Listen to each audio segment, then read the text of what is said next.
Hi, I wanted to talk to you about deal brokers.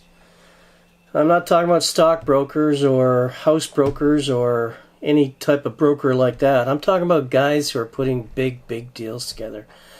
And I'm involved in a couple right now, and it's nuts because what happens is you're always coming into contact with opportunities. Everybody finds opportunities, but imagine when the opportunities are so big and so massive that people come out of the woodwork to try to get a piece of it.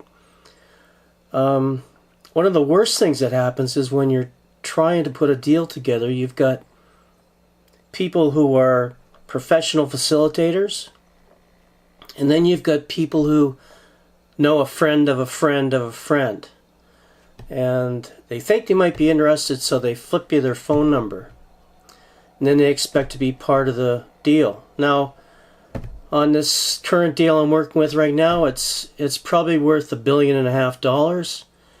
A broker could make 3% of that.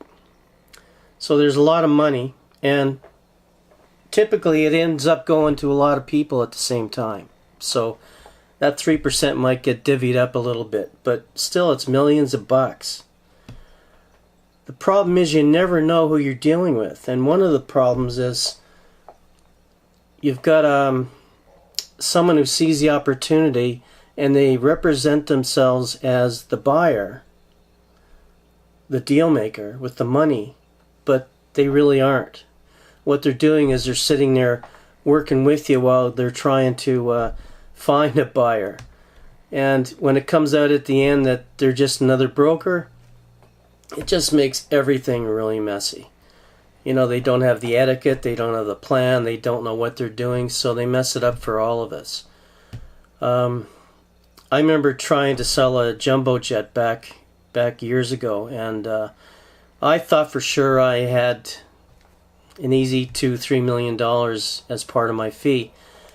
Little did I know that there's one jet in the world that's for sale at any one time, that size, a 747, and there's 20,000 licensed brokers out there who have the connections and who've done it before.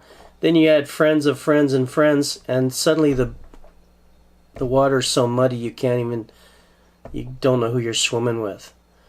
So stay away from the facilitators who really are just wannabes, and you have to find someone who is I think there's a lot of trust going on here. Another scenario is I had a U.S. colonel who was dressed to the nines negotiating for arms when I was an arms dealer back in the 80s. And one of the things was it just seemed fishy that he was dealing with a 30-year-old and not someone more experienced, until I realized that he was a broker for an illegal deal between a foreign power that the U.S. was not happy with. I won't say Gaddafi, but I'm pretty sure it was. So it's kind of like James Bond time at times. So I'm currently in talks with two parties right now. One's a dream, and it could be a nightmare at the same time. I'm bringing people I know into this deal who are putting up a lot of money, and if it's not true, if it's not a real deal, they could lose it. On the other hand, what color is my Bentley going to be? So the broker idea is kind of worrisome because I've been told that one of my faults is I'm too honest. I mean, give me a break. How can you be too honest?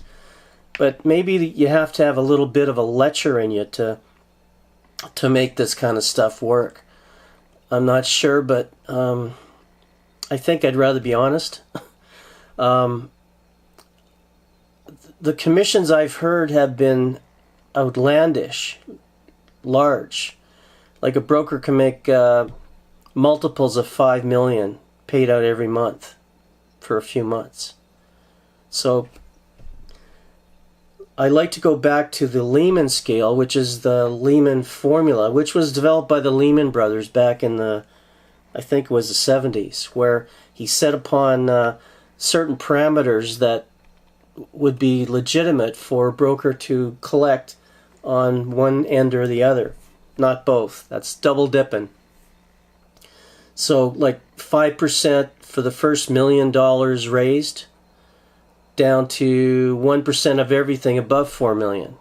So it's a sliding scale. Obviously, there's more money over $1 million, so the percentage is fair. It's 1%. But what happened in the during the Silicon Valley rise is that people were getting huge amounts of money, like $500 million being paid for software companies, and commissions were just astronomical too. So we're talking in the same, it's called the modern Lehman scale, and it looks like this. It's probably 10% on the first million, going down to 3% for anything over 8 million, because numbers were so high. 8 million was, you know, that's what they paid the graphic artist, I think, for the Facebook lobby or something. But the bottom line here is that there is a scale in place, and people that don't know this scale are amateurs, and the real pros know what they can work with. The other thing that is really important is, as soon as the deal gets close to the money end, I mean, we're talking like sometimes months, maybe a year. When it gets down to the money end, now these amateurs are getting really, really greedy. And what happens is they don't know how to behave. So they start making demands. Well, I want another % for my broker. I want this, I want that. They always go south when someone starts pulling this stuff off. One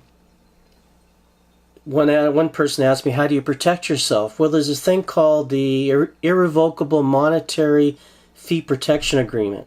And what happens is everybody who's involved in the deal is put on a list, on an agreement, and given to the paymaster, the guy who's going to make the payments out at the end. And what happens there is, if you're not on the list, you don't get paid. But you know, it's definitely, it's paid. Everybody's paid by the paymaster. So if you're on the list, you get paid. And I guess that's about the safest way you can be.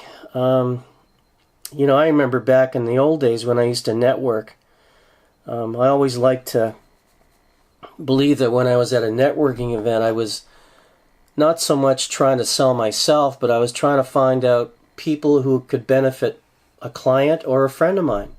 And then I put the two of them together, just as a matter of business. And I remember, here we are talking millions, but I remember getting excited about hooking up a client with a graphic designer I met, and the graphic designer sending me a check for $100 in the mail.